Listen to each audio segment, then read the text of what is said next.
Thank you for joining us today. One of the great things about the Brattleboro and Greater Windham County area is our ability to care for one another.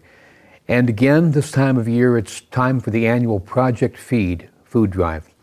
Joining us today, to my left, is John Shaka from Brattleboro Subaru, Kelly Corbeil from WTSA, who is the co-chair along with Jeff Morse for the annual Project Feed drive.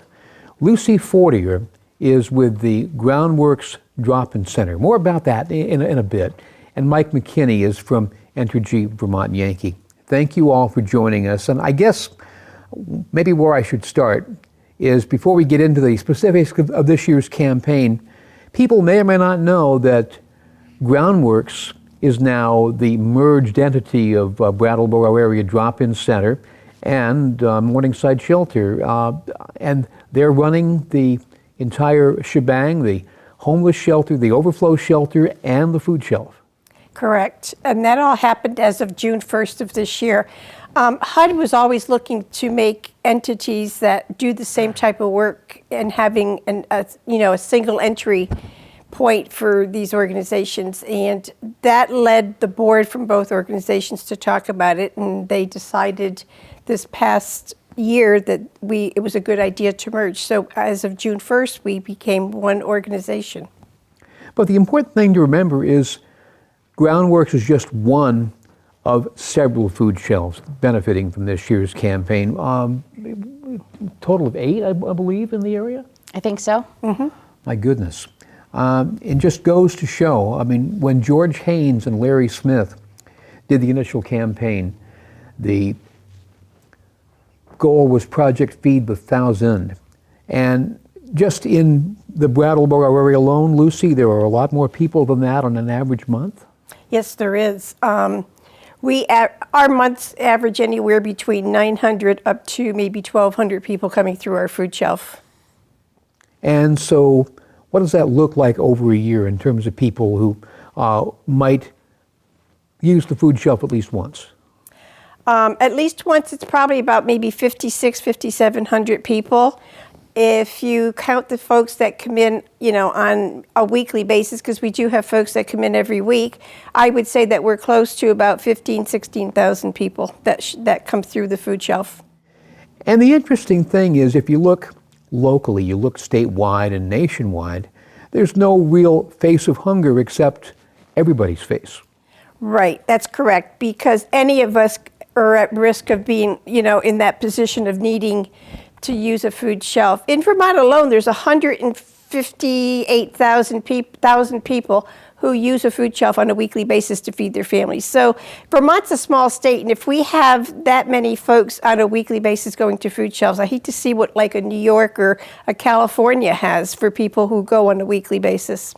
But the neat thing is we have a greater capacity to help our neighbors because it seems like we're always helping somebody. It's true. And it seems like every time we say we're going to do a food drive, our community comes out and rallies around the drop-in center. So it's really been great living in a community like this, that people are so supportive of their neighbors. So I'm going to talk with you more about what we're facing this season and what the need is expected to be at Groundworks. But let's change our focus a bit to this year's Project Feed the Thousands campaign. Kelly, you've been the co-chair for the past several years. What are we looking at for goals, and what can we expect to do with that?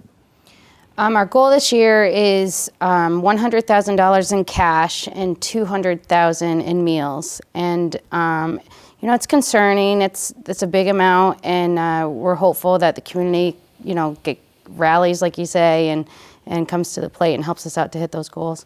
And that's just small. I mean, that goal, we say it sounds like a big goal, but like Lucy would tell you, probably by the end of, I'd say January, February, all that food that we raise is gone. And then they try to survive on the cash, but the cash also is gone fairly quickly. So though it sounds like a lot of money, the amount of people that are going through that food shelf, it's only, partial years funding. And so even beyond what we do for Project Feed, it's hopeful that people will continue to give to the food shelves throughout the whole year, not just this time of year.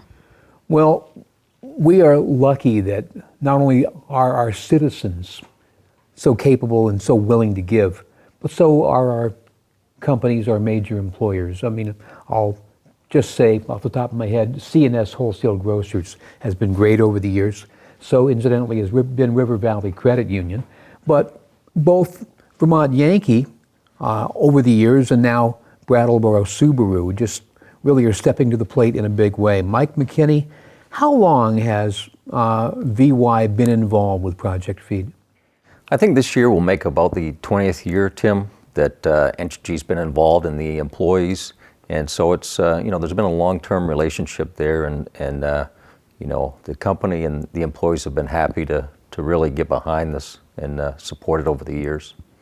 What is your motivation to do so? Just really seeing what's in the community and wanting to help? Yeah, well, over that period of time, we've continued to see the need, grow each year. And, I think that was a big part of the company and the employees embracing, where there is such a big need that by contributing, it really can make a difference. Now, the company has been quite generous, both not only in a corporate donation, but your employees actually go out and shop and make their own donations?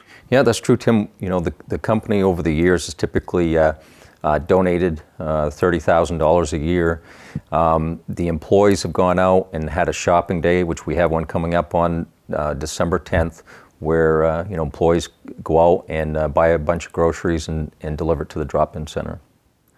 And not only that, over the years, Vermont Yankee staff has been active in helping not only give during the food drive, but also making sure that organizations like the Drop-In Center have been able to have quarters that are sufficient to be able to house food and be able to run programs out of. Yeah. In addition to the donations, I mentioned, we did a big upgrade to the Drop-In Center a few years ago. It was an employee project where people donated their time and the company donated materials and did a huge upgrade to the facility, and including the freezer for the food. And it was really a beneficial project, and people really get into it. Well, it's good to see that the company, despite some changes out there, is still continuing to work, and thank you for all of that. Yeah, you're very welcome. Happy to do it. Great. Now, John Shaka, as anybody may know, Subaru nationally has been involved with a year-end campaign called Share the Love. How does that work, and how does this year it help with Project Feed? Well, Share the Love is a Subaru national campaign where starting in late November going through January 2nd, for every new Subaru sold, Subaru and Brattleboro Subaru will donate $250 to one of 4 national charities. Some real good ones: Make-A-Wish, ASPCA, Meals on Wheels, and the National Park Foundation. And then we're allowed each year, starting 3 years ago, to take a local charity and put them on that national list. So it's sort of a national local charity. And Kelly came to me this year and asked me if we would consider Project Feed as our local national charity. And I said yes. It didn't take very much convincing. I'm going to just say that on behalf of Frank Hanneberger, Sean McMillan, and myself, we are honored to be part of such a wonderful group of people and businesses that support Project Feed. I didn't know a lot about it before I started this, and just seeing the commitment of everybody on the board, spending time with Lucy, visiting the Drop-In Center, has really opened my eyes to the need here. Getting back to what we're going to do is, again, thanks to Lucy and Kelly and George Haynes. They came and spoke to all my employees at Subaru and talked about the importance of hunger in this community. And we're going to try and direct most of that money to Project Feed. We can't tell people what to choose, but we can ask them to keep the money local and put it to a good cause. So every time someone purchases a car, they get to choose between those 5, and we're hoping to raise $25,000 through that national campaign for Project Feed. We also have We call it Share the Love Twice event. The twice part is an additional $100 that we'll donate to any person, family in need, any nonprofit of the choice of the person purchasing the car. And we have that same campaign at Ford. We just can't use the name, so we call it Love Our Community. And we have forms made up with 3 or 4 charities that we suggest, although there's other. And Project Feed is first on both of those lists. So if someone were to pick Make-A-Wish for the national, they could still put the $100 to Project Feed. And then at the Ford store, Brattleboro Ford, for the same time period, we're going to try and get as much money to Project Feed and a couple of other good causes out there. So it really sounds like in learning about the problems that the community is facing, it's really changed your collective minds and hearts toward Project Feed. Eye-opening. I have to thank both of the 2 people to my right for inviting me down to the drop-in center and for giving me a tour. I mean, Lucy talked about how many people come through, and you know, just looking at you guys out there, that's one person that comes through that could be feeding a family of 4 or 5. So take that number she talked about and multiply it by 3, 4, or 5, because they're servicing a lot more people. And you know, selfishly, it feels really good to be part of this group and helping the community, because you know, there's a need out there bigger than I ever thought. Well, it shows that with corporate citizens like you, that's why this is such a successful community. Yes, this community has a lot of good corporate businesses here, and some are sitting right at the table with us, some aren't here, but it's certainly a caring community. Now, I want to talk to Kelly for a bit, because one of the bigger components of Project Feed, at least in terms of sheer numbers of people involved, involves the area schools. How does that come together, and at what level do Project Feed volunteers talk with students and get them involved in donations? Yep. We have Mark Spino, who's the principal of Green Street Elementary School, that pretty much heads up the schools. And what's happened is over time, we've involved pretty much all the area schools in Brattleboro. So what we do is we usually have a kickoff event. Typically, Tim Johnson might be there, but it's a variety of different people from Project Feed. And they kick off the school, they explain what Project Feed is, they get the kids involved, and then they do fundraising for the whole entire month through till December 18th.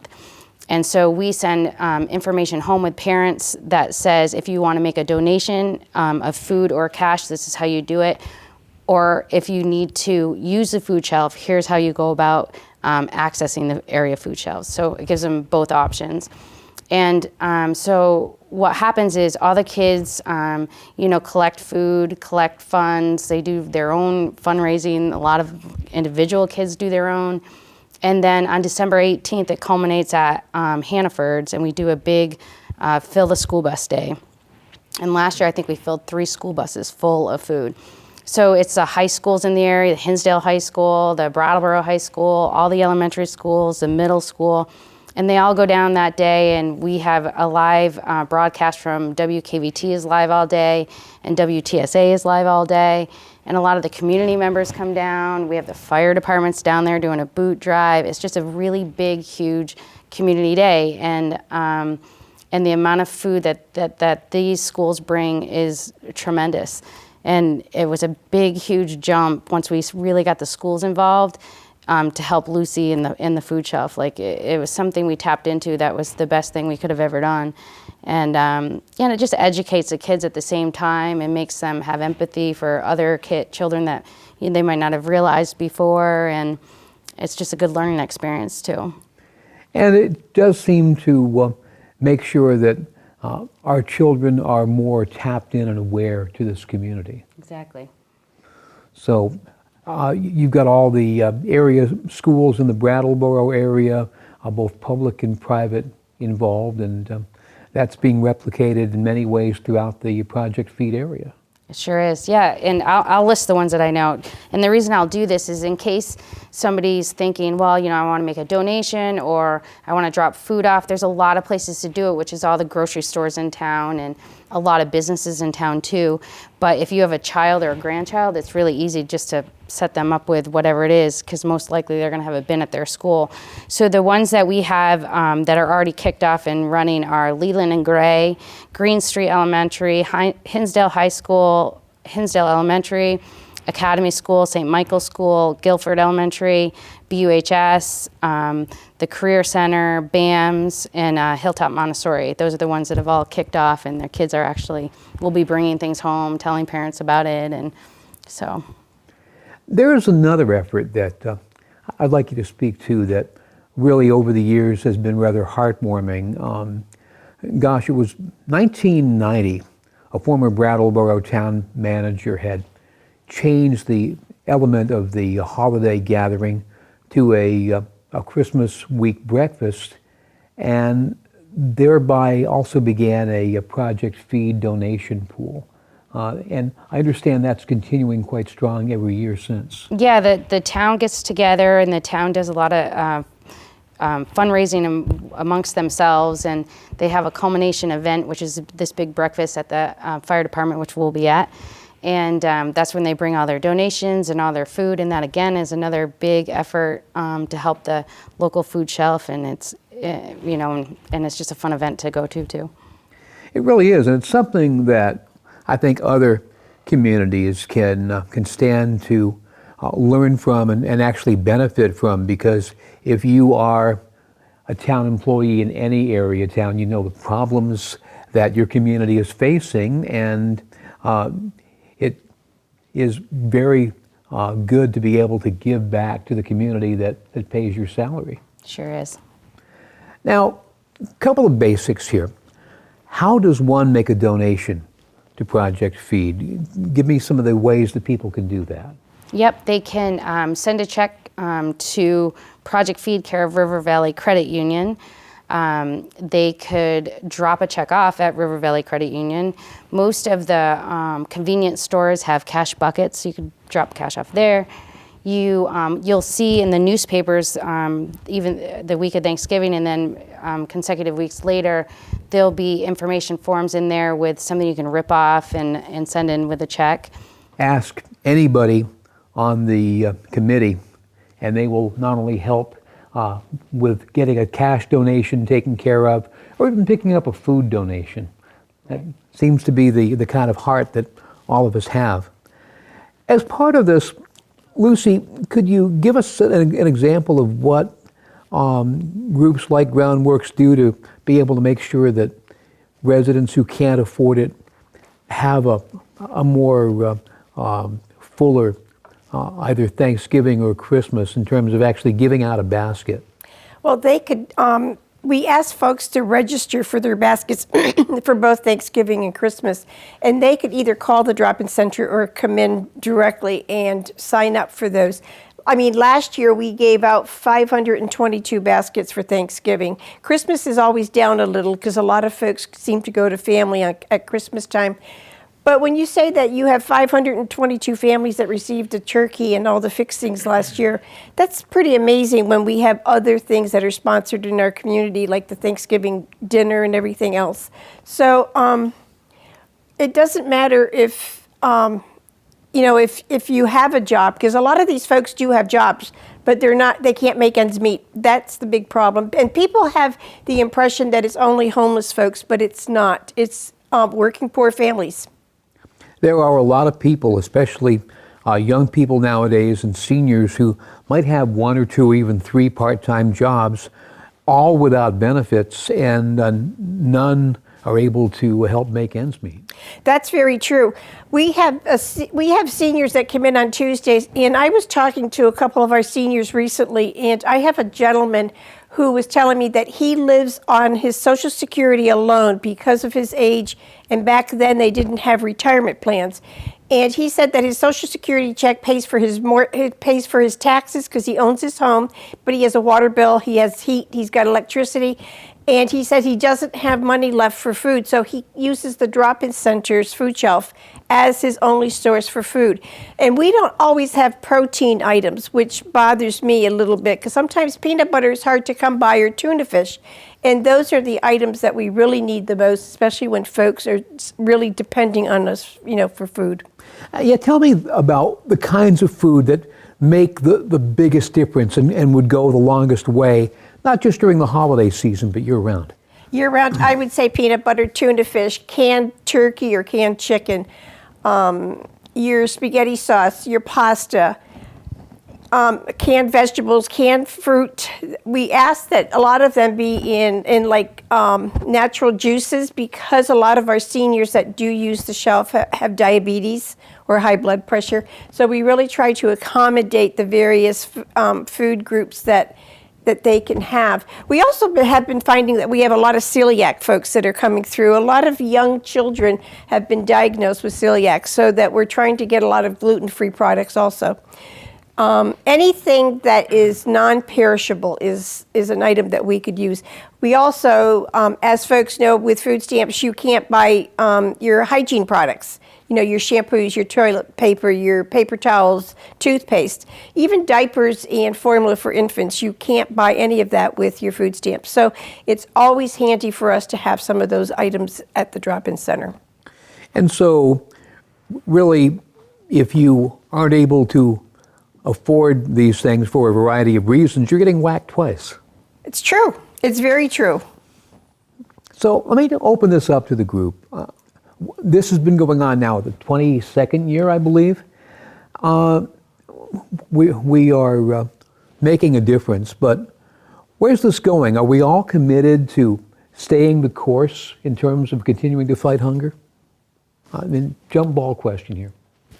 So I am, because I would like to see it start reversing the other way, since I've been involved with the drop-in center and Project Feed, because I was working at Communicators when it first started. And it seems like our numbers were low, but they keep on growing every year. And it would be nice to reverse those numbers and start seeing those numbers go down instead of up every year.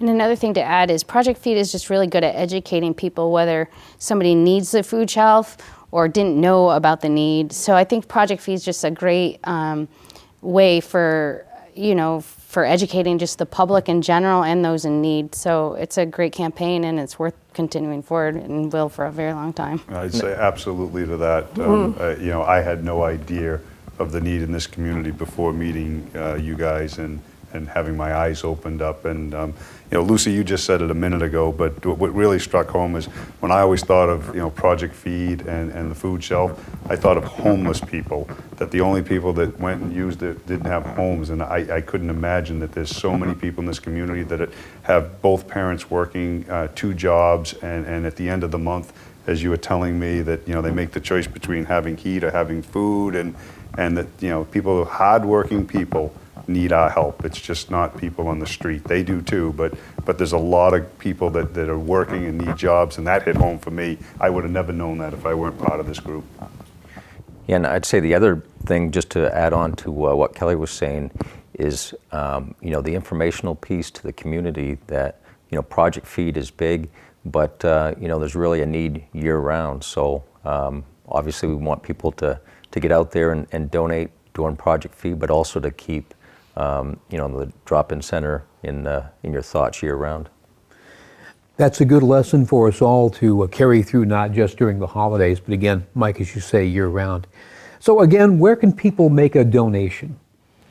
Any of the local food stores, and also I should comment, we have an event coming up here at Walmart too. So Walmart is another location over in Hinsdale, and I just want to thank the Hinsdale Fire Department over there, because they do a really big boot drive the weekend after Thanksgiving, and that has become incredible.